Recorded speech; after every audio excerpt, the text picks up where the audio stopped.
여러분 안녕하십니까? 전주 MBC 시사토론입니다. 국립대학이면서 지역 거점 대학인 전북대학교. 이딴 비리에 말문이 막힐 지경입니다. 어디 전북대만의 문제일까요? 최고의 지성이라는 대학. 정작 지성은 없고 비리마저 최고인 것은 아닌지 오늘 짚어봅니다. 함께할 토론자 세 분 나오셨습니다. 반갑습니다. 반갑습니다. 흔히들 대학을 비유할 때 상아탑이라고 하는데요. 아마 그 학문이나 예술 지상주의를 이야기할 겁니다. 그런데 최근 전북대학교 사태를 보면 그 비유가 부끄러울 정도인데 먼저 천호성 교수님. 네. 다른 대학 문제라 조심스러울 수도 있는데 어떻습니까? 속회가 남다르실 것 같은데. 사실 그렇습니다. 아직 조사 중인 상황도 있고 또 검찰, 경찰 그리고 법원의 재판 중인 그런 사건들도 있는데요. 어찌 됐든지 간에 지성의 전당이고 또 상아탑인 곳에서 이런 어떤 불미스러운 일들이 계속 진행되고 있다는 것은 부끄러운 일임에 틀림이 없습니다.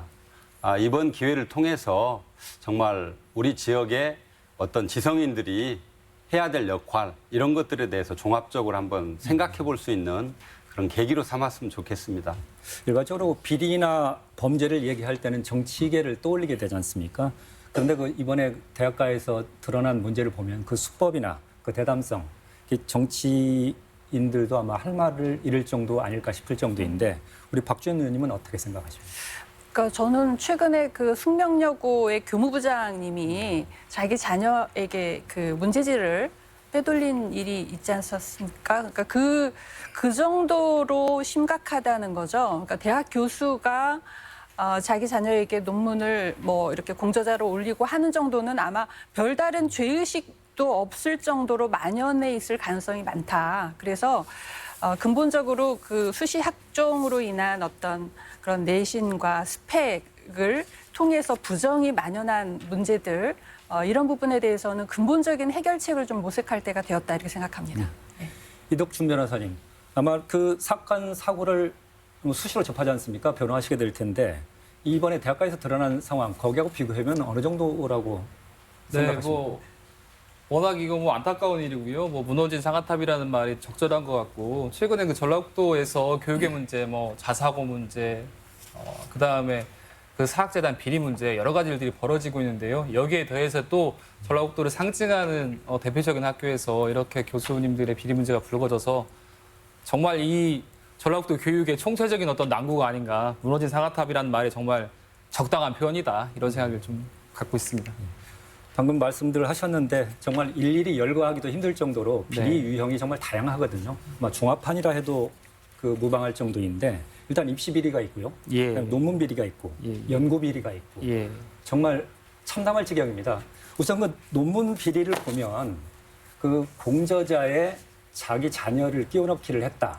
이런 형식이 일반화된 듯한 느낌이 들거든요. 맞습니다. 박준호 의원께서 방금 말씀하셨거든요. 예. 그러니까 제가 아는 교수님들도 그런 부분, 그러니까 자녀의 스펙을 쌓는데 그 연구 활동을 같이 이제 활용을 한다든지 이런 거에 대해서 어떻게 보면은 자기 자녀에 대해서 하기도 하지만 서로 품앗이를 하면서 서로 이런 식으로 부정이 만연해 있습니다. 만연해 있어서 대학 교수님들은 이제 세 가지로 좀 부정에 연루될 수 있는 것 같아요. 그런 수시 학종과 관련해서 그런 대학 입시와 관련된 스펙과 관련해서 어떤 부정이 있을 수 있고요.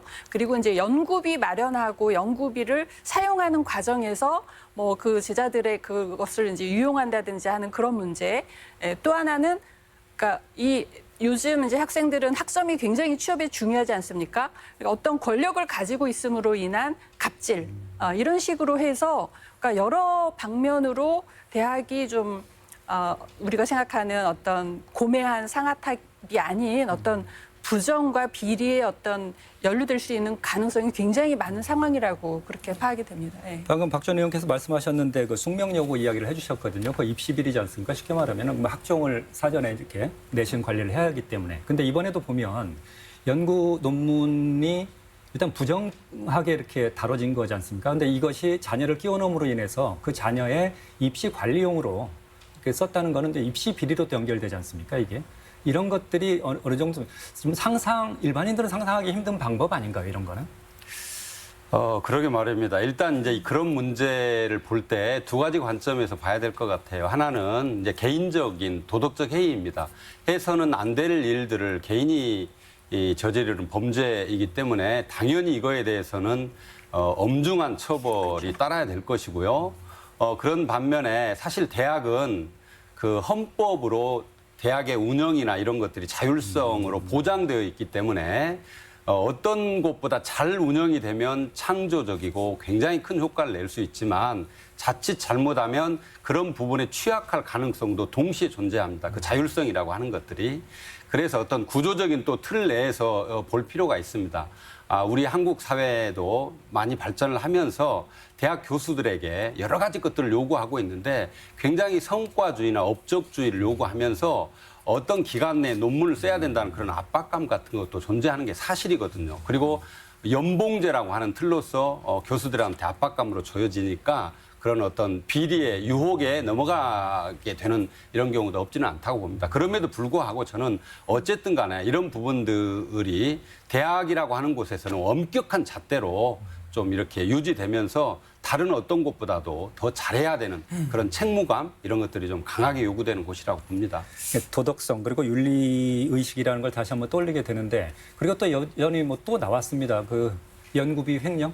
네. 이 문제가 나왔지 않습니까? 이덕준 변호사는 어떻게 보셨습니까? 예, 그 이제 방금 전에 박수 의원님 말씀해 주셨는데 저는 그 대학교의 비리 문제를 좀 두 가지 종류로 좀 분류를 해봤거든요. 일단 교수님이 연구 활동이나 교수행위 관련한 비리 문제, 그다음에 이제 교수 개인의 어떤 일탈이나 이런 범죄 문제를 좀 분류를 해봤는데 그 논문의 공저자로 자녀를 올리는 거는 어떻든 간에 교수행위와 관련된 비리로 보이고요. 그다음에 그 채점표를 조작한다거나 이렇게 보이고 그다음에 뭐 음주운전, 성추행, 그다음에 무슨 대리시험 문제, 국가시험 문제를 대리 출제하게 지시한 문제, 뭐 이런 것들은 개인의 비리로 보이고요.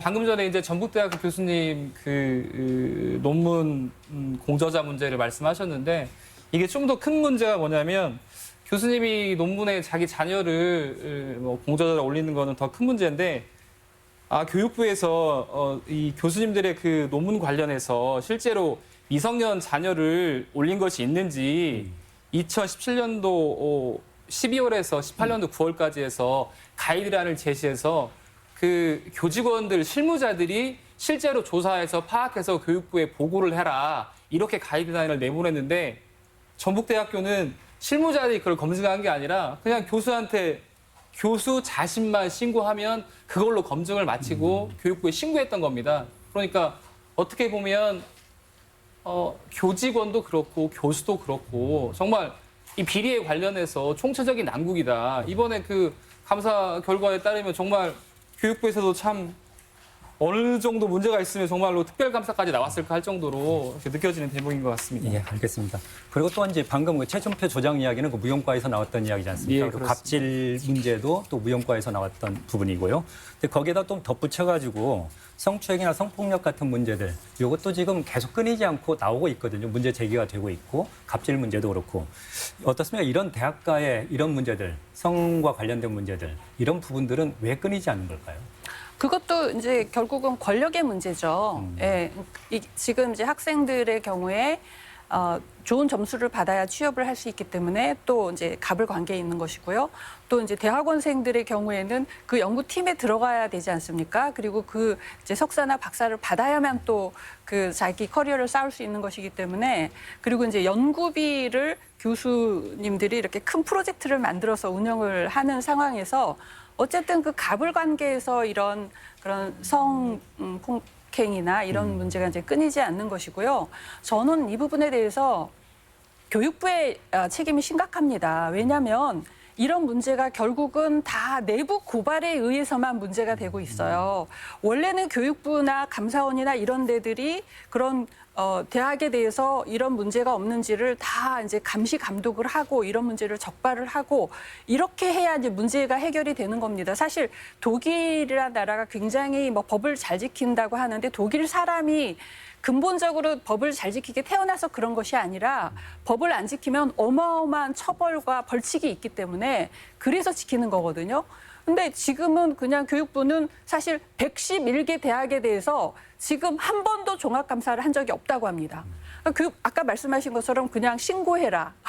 이래서 무슨 대학의 입장에서는 누가 내부 고발을 하면 그거에 대해서 조사를 하는 게 아니라 내부 고발자를 배신자라고 하면서 덮기에 급급하거든요. 그러니까 문제 해결이 될 수가 없는 겁니다. 그래서 이 문제의 핵심은 교육부가 지금까지 대학에 대해서 말하자면 자율성이라는 이름으로 사실상 방치했고, 그런데 또 이제 한 가지 우려가 되는 거는 앞으로 또 이제 감사하겠다고 하면서 자칫 그냥 먼지털이식으로 이것저것 다 섞어가지고 감사를 하면 억울한 사람도 생기고 사소한 실수가 또 정말 말도 안 되는 그런 비리하고 같이 묶이게 되면 이거는 이제 말하자면 구별이 안 되는 겁니다. 그래서 확실한 비리에 대해서는 확실한 처벌을 하고 나머지에 대해서는 어떤 교정할 수 있는 그런 기회를 주는 식으로 감사도 제대로 하고 그거에 대한 후속 대책도 제대로 내는 것이 이런 문제를 근본적으로 해결할 수 있다고 생각합니다. 저희들은 지금 전북대학교 비리 문제를 좀 다루고 있는데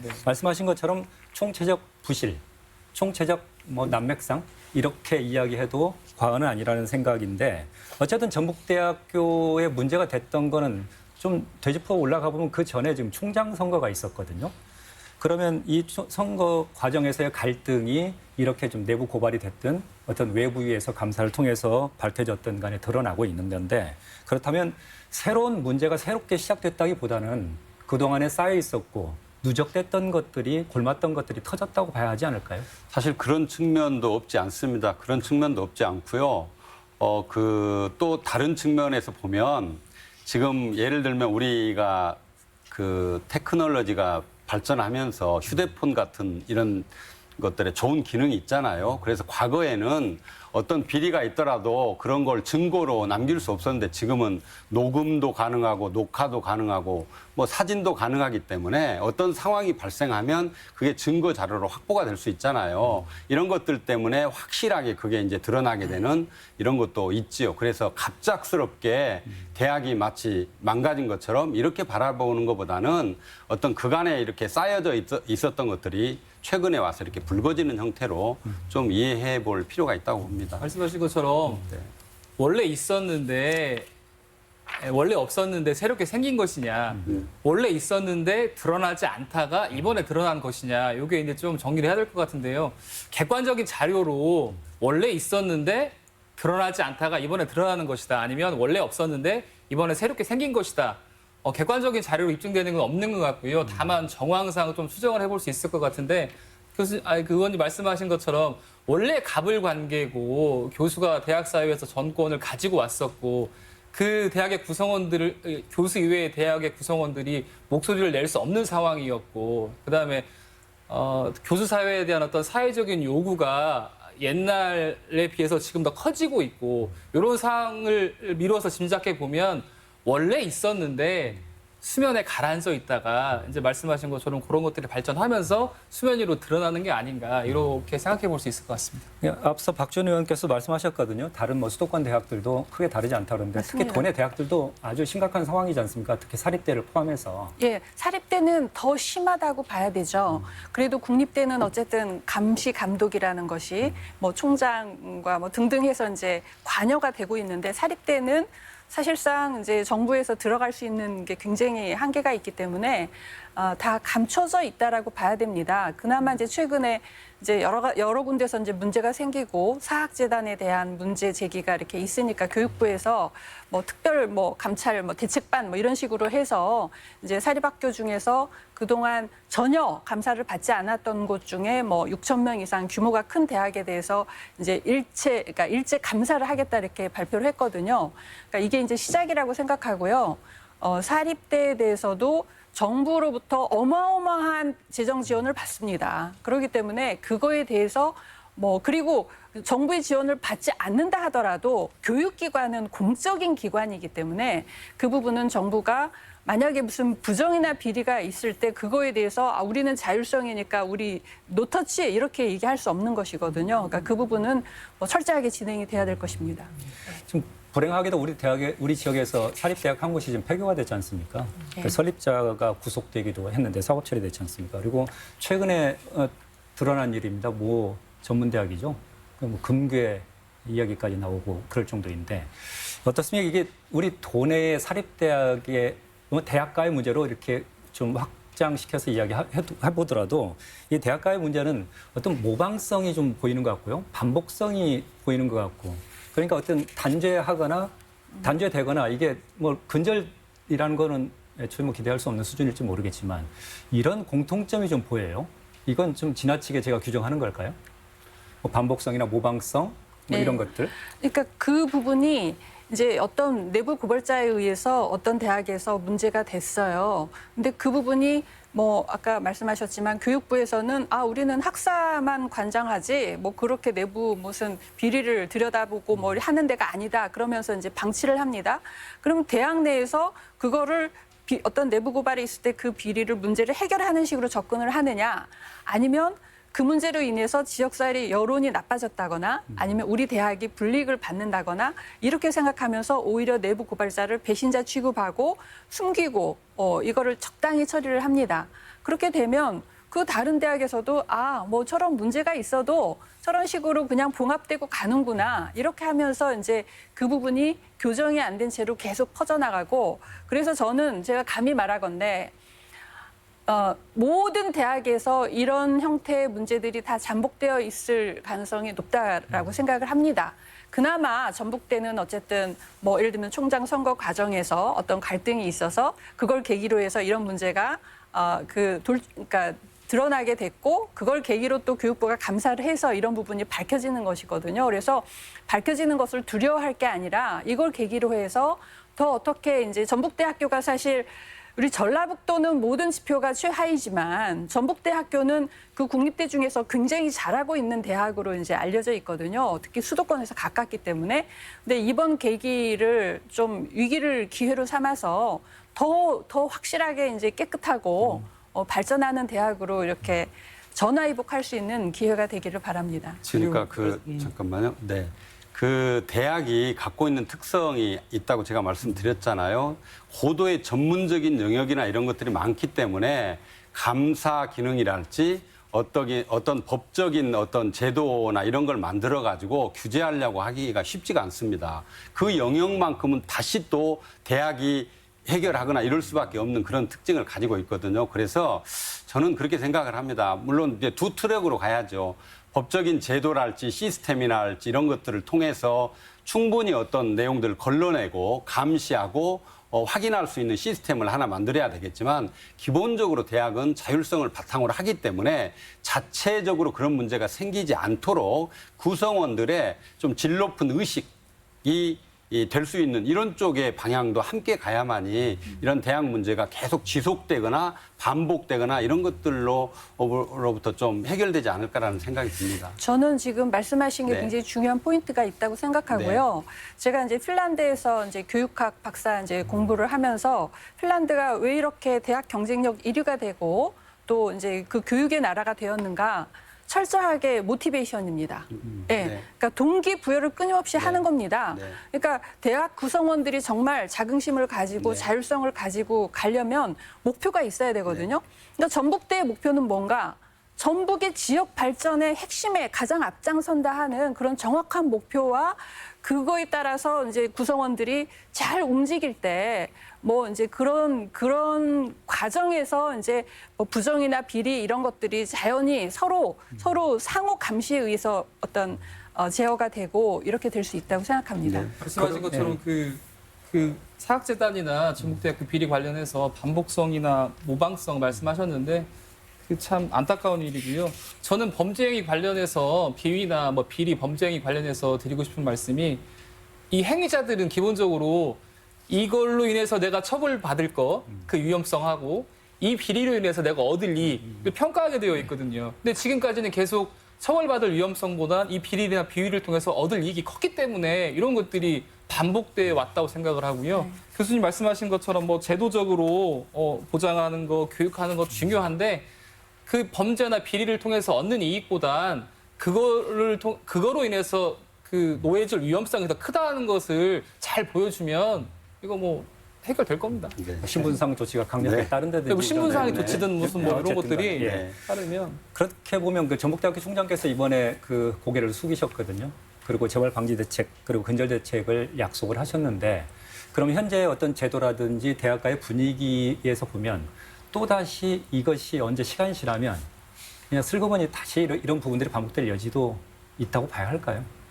만약 이번에 뼈저리게 뭔가 좀 환불을 도려내거나 제도적인 어떤 개선책이 뒤따라오지 않는다면 그게 이제 어떻든 자정 노력이 어떻게 가는가를 봐야 되겠지만 그간의 특성상 보면은 사실 한국 사회를 보면요. 제가 부끄러운 일이지만 우리 그 한국 사회 영역에서 존경받는 영역이 거의 없어요. 정치 영역 보십시오. 경제인들 보십시오.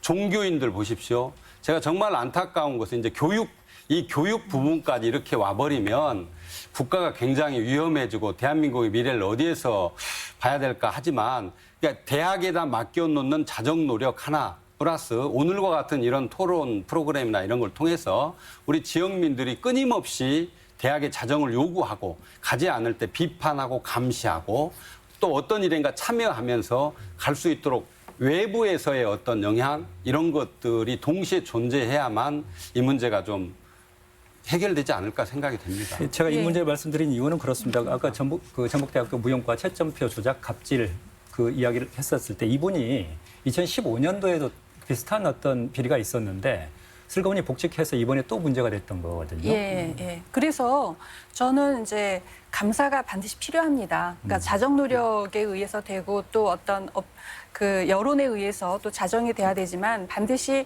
감사라는 게 있어야 되거든요. 근데 그 이제 뭐 청 교수님께서도 대학의 자율성이 중요하다고 말씀하셨잖아요. 정말 중요합니다. 감사가 또 다른 갑질이 돼서는 안 됩니다.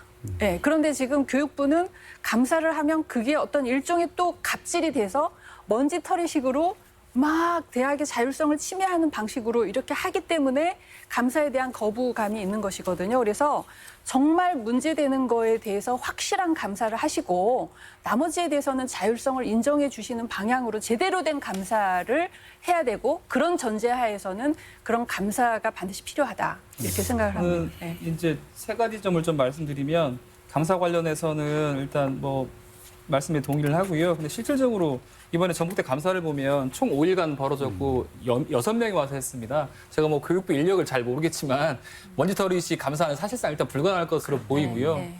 그다음에 이제 이게 그러면 계속 반복될 것이냐? 저는 99% 반복된다고 봅니다. 이유는 뭐 여러 가지가 있겠습니다만 뭐 간단한 이유는 요즘 뭐 설레도 있잖아요. 근데 간단한 이유는 지금 전북대에서 제시한 무슨 뭐 인권센터, 뭐 자문 변호사 채용, 뭐 피해자 뭐 도움 주는 거, 뭐 교수님들 무슨 뭐 성인지성 교육 한다고 하는데 자정 노력이잖아요. 근데 그 자정 노력이 뭐 다른 조직도 마찬가지잖아요. 자정하겠다고 알아서 고치겠다고 하지만 뭐 아까 말씀하신 것처럼 무슨 뭐 정치나 무슨 뭐 법조계나 자정하겠다고 해서 뭐 당장 자정되겠습니까? 그리고 더 중요한 거는 대학교 사회에서 어떤 그 대학 구성원들 뭐 학생도 있을 수 있고 교수님을 제외한 뭐 강사님들 아니면 교직원들이 있는데 그런 분들이 사실은 그 대학의 공동 주치를 해서 같이 참여하게 되고 건전한 눈으로 비판하고 감시해야 되는데 그런 시스템 자체를 받아들이지 않고 있기 때문에 우리끼리 자정할게. 문제가 되면 다시 또 교수 우리끼리 자정할게. 또 문제가 되면 교수 우리끼리 자정할게. 그러면 자정 안 됩니다. 학교 구성원들이 그 자정 시스템 내에 같이 들어가서 건전하게 견제해주고 비판해줘야 되는 것이지. 그리고 이런 목소리, 그 사회적인 요구, 교수 사회에 대한 사회적인 요구, 이런 것들이 있는데 그거를 계속 그거를 무시하니까 예전에 누렸던 어떤 교수 사회나 교수님에 대한 존경도 갈수록 떨어지는 것이죠. 그래서 사회적인 요구도 받아들이고 대학 구성원들 하나하나도 교육의 주체로 그 동반자로 받아들일 때 이게 자정이 가능한 것이지 지금 시스템으로 가면 아마 5년 후에 다시 이 자리에서 만나가지고 똑같은 얘기를 또 해야 될 그런 한 거니까 가지, 네. 시대는 변했고 네. 사회적인 어떤 윤리적이고 그리고 학문적인 기준이나 모든 것들은 이만큼 높아졌는데 정작 대학가에서는 그 교회에서는 이런 것들을 변화에 부응하지 못했다는 것. 그렇죠. 변화에 좀 뒤진 측면이 있고요. 네. 잠깐만, 예, 감사하고 관련해서 사실은 이제 대학의 입학 관리랄지 또 학사 관리 이런 부분들은 굉장히 공정한 사회를 위해서 엄격하게 좀 관리를 해야 돼요. 그런데 문제는 이제 개인 비리가 있는 이런 부분들이란 말이에요. 시스템적으로 봐서 해야 될 부분들은 잘 할 수 있는데 개인 비리라고 하는 것은 기본적으로 그 개인의 어떤 도덕성이랄지 개인의 인성 부분에서 이것이 범죄라고 인식하고 아까 말씀드렸지만은 이게 내가 이익을 받는 것보다 훨씬 나중에 문제가 됐을 때 폐가 된다는 강한 또 그런 것들도 필요하거든요. 그게 동시에 사실 작용해야 되고요. 지금 변호사님 말씀에 저도 전적으로 공감을 합니다. 그런 측면에서 본다면 대학의 자정 노력을 주되 대학에다만 맡기면 이 문제는 결코 해결할 수는 없어요. 그 부분을 어떻게 고민해야 될 것인가가 거기에 우리 사회의 대해서 숙제가 되는 거죠. 네, 거기에 대해서 이제 제가 핀란드의 대학들을 보면 대학이 이렇게 폐쇄적인 조직이 아니에요. 그러니까 지역 사회, 그러니까 지자체가 중심이 돼서 대학과 기업과 뭐 또 대학도 하나의 대학이 아니라 묶어서 이렇게 크게 하나 대학을 만들거든요. 그러면 그 구성원들이 굉장히 다양하게 들어오게 되기 때문에 서로가 감시가 되는 거예요. 그래서 대학이 폐쇄적인 집단이 아니라 되게 이제 오픈된 뭐 지역 사회와 기업과 또 그 지자체와에게 어떤 오픈된 조직이 됐을 때 그런 어떤 자정 기능 이런 것들이 이제 향상이 될 수 있을 거라고 생각하고요. 근본적으로 말하자면 이 기회 비용에 있어서 내가 비리를 저지를 수밖에 없는 그 구조 있죠. 그러니까 수시 학종 이런 식으로 돼서 내가 조금만 비리를 하면 내 자식이 뭐 그 사회에서 이 90%가 아니라 이 상위 5%에 올라가서 안정된 루트를 탈 수 있다. 이건 너무나 강한 유혹이 되는 거란 말이죠. 그래서 애초에 뭐 수시 학종이 무슨 이상적으로 좋은 제도일지 모르지만 우리나라 같이 다른 길이 없이 5% 가기 위해서 대학 입시라는 그 5% 가기 위해서 7, 80%가 과열 경쟁을 하는 상황에서는 불가피하게 공정성에 초점을 둔 그런 입시 제도를 택할 수밖에 없다. 그것이 최선은 아니라 하더라도 지금 현재 상태에서는 차선이다. 그리고 근본적인 그런 해결책을 모색을 해가야 될 것 같습니다. 이런 부분도 있는 것 같습니다. 예를 들어서 지금 대학의 구성원을 보면은 지금 미래를 준비하는 학생들이 있고요. 그리고 또 우리 지역 개발이든 국가 발전이든 위해서 어떤 학문적인 뒷받침을 하든 그 미래를 준비하는 과정이지 않습니까? 근데 대학 교수들의 어떤 비리나 범죄라는 것이 결국 그 구성원들의 미래를 망치는 것이기 때문에 문제의 심각성이 더 있지 않는 것인가. 그렇습니다. 그렇기 때문에 저는 어떤 이런 비리가 밝혀졌을 때 일벌백계를 해야 한다. 그 재정적인 문제가 됐든 뭐 신분상의 문제가 됐든 모든 것들을 다 신분상의 조치로 이렇게 해서 아예 다시 돌아올 수 없게 원천 차단해주는 이런 어떤 강력한 의지를 표명할 필요도 있지 않겠나 하는 생각도 드는데요. 중요한 지적인데요. 교육이 공공재이기 때문에 그 교육에 잘못되면 그 피해의 여파가 상당히 심화된다는 개인으로 끝나지 않고 선의의 피해자가 너무너무 많아지는 거죠.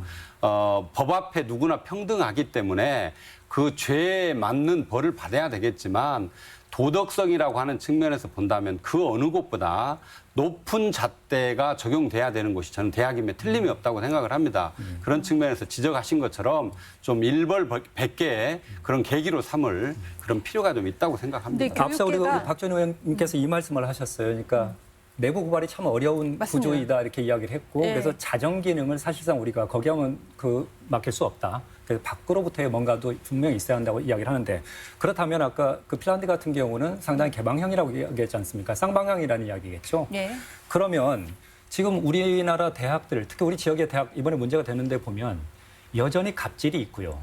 그리고 여전히 내부 고발은 제대로 되지 않고 아주 거의 모든 걸 걸고 해야 되는 어떤 위험성이 있는 것처럼 이제 받아들이는 분위기가 여전히 있거든요.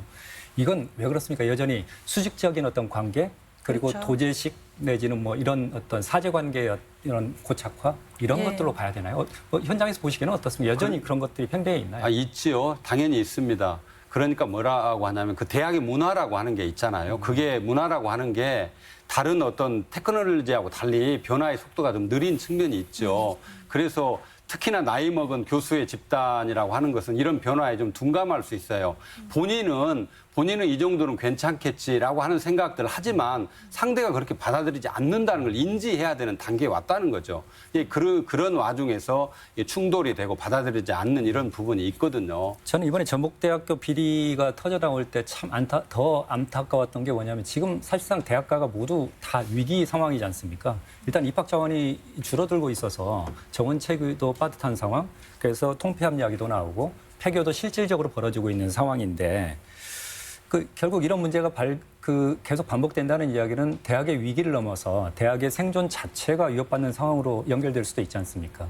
예. 그런데 대학은 그러니까 이제 앞으로 대학이 이제 구조조정이 되겠죠. 어떤 식으로든지. 그리고 이제 탈바꿈을 해야 합니다. 근데 이 대학의 탈바꿈에 성공한 나라가 핀란드예요. 예, 핀란드가 90년대 대학 개혁을 하기 전에는 우리나라하고 이제 비슷한 그런 대학 구조였습니다. 그러니까 그런 산업과 관련된 대학들은 2년제 직업대학 이렇게 돼 있고 그런 뭐 폴리텍이나 단기 교육과정 이런 식으로 250개가 있다가 이거를 이제 10년간의 그런 구조조정을 통해서 대학이 이전에는 아카데미 대학만 있었는데 이제는 그런 직업과 직접 관련된 4년제 대학, 오히려 아카데미 대학보다 더 좋은 대학, 정부의 지원을 더 받는 그런 대학에 33개로 이렇게 탈바꿈을 하면서 대학 경쟁력이 1위가 된 거거든요. 그러니까 핀란드에서 대학이라는 개념은 교육에서는 동기부여, 그리고 대학은 지역 발전을 선도한다. 이렇게 돼 있어요. 그러니까 낙후된 지역이 있잖아요. 그러면 대학을 무조건 보내는 거예요. 예, 인구가 없어도 보내요. 지역 발전을 선도하기 위해서. 그런 점에서 저는 지금 이제 전북대학교 위상이 너무너무 지금 전북의 발전에서 중요하다고 생각하고요. 그리고 기본적으로 경쟁이 없으면 다 이제 도태되게 됩니다. 더 이제 침체가 되거든요. 전북대학교에 경쟁이 될 수 있을 만한 전북과교원이 생겨야 합니다. 그래서 전북대학교가 일반 종합대학이라면 과교원은 그런 농생명 바이오나 또 뭐 실버 산업이나 이런 지역의 어떤 산업과 직접 관련된 그런 4차 산업 이런 거와 관련된 그런 기능을 수행해서 뭔가 전북과기대와 전북대가 이렇게 경쟁을 하면서 서로 이렇게 견인해 나가고 또 그것들이 이제 지역 사회하고 긴밀하게 이제 연관이 되면서 이렇게 발전해 나갈 때 자연스럽게 동기부여도 되고 자연스럽게 그런 비리나 이런 부분에 대한 자정 기능도 생긴다고 생각을 합니다. 알겠습니다. 저희들이 지금까지 그 대학가 비리 부끄럽고 안타깝지만 살펴봤는데요. 부디 일부의 문제이기를 저는 바라고 있습니다. 문제는 이제 앞으로 정상화하고 어떻게 새롭게 거듭날 것이냐의 문제일 것 같은데 어떻습니까? 어떻게 해야 할까요? 마무리 말씀으로 좀 들어보겠습니다. 이덕준 변호사님. 네, 저는 마무리 말로 영국의 사회학자이자 철학자이자 허버트 스펜서의 말을 좀 생각해 봤는데요. 교육의 목적은 뭐 인격 형성에 있다고 합니다. 교육을 통해서 올바른 가치관을 만드는 기회를 제공하는 것이다 이런 건데요. 교수님들이라고 하면 학생들에게 나침반 역할을 해주시는 분들인데 나침반 역할을 해주시는 분들이 방향이 틀어져 있으면 뭐 올바른 인격 형성이 안 되겠죠. 그래서 좀 이번 기회를 통해서 바로 잡았으면 좋겠다라는 생각을 해봤고요. 한편으로 더 지금 태풍 5 다나스가 뭐 전라북도를 관통한다고 해요. 다나스의 말 뜻을 보니까 경험이라고 하더라고요. 경험이라는 것은 잘 살리면 뭐 타산지석이 될 것이고 살리지 못하면 무용지물이 될 겁니다. 이 전북대학교 교수님 비리 문제 관련해서도 이 경험을 잘 살려서 잘 쓰면 보약이 돼서 아주 뭐 타산지석이 될 것이고 다시 또 제대로 사용하지 못하면 무용지물이 될 것이다. 이런 말씀을 드리겠습니다. 예. 박주현 의원님. 예. 그러니까 결국 이제 교육의 폐쇄성을 탈피하기 위해서 이렇게 언론도 관심을 가지고 또 정치인도 관심을 가지고 이런 자리가 마련되는 것이 이제 굉장히 중요하다고 생각하고요. 그리고 결국은 이제 동기부여. 교육이라는 것은 사실 굉장히 지루하고 사명감이 없으면 하기 어려운 일입니다. 무엇을 하기 위해서 우리가 이 일을 하는가라는 동기부여가 가장 핵심이고 결국은 지역의 대학교는 지역의 발전이라는 것이 강한 동기부여가 되고 그것을 위해서 어쨌든 지역 주민들과 지자체가 끊임없이 개입하는 과정에서 대학이 성장할 수 있다고 생각합니다. 예. 마지막으로 천호성 교수님. 네, 우선 대학에 근무하는 사람으로서 대학 문제에 대한 얘기를 하면서 참 부끄럽다는 생각이 듭니다. 지금 지방 분권과 자치의 시대인데요. 우리 지역의 미래에는 우리 지역의 대학의 역량에 달려 있다고 해도 과언이 아닙니다.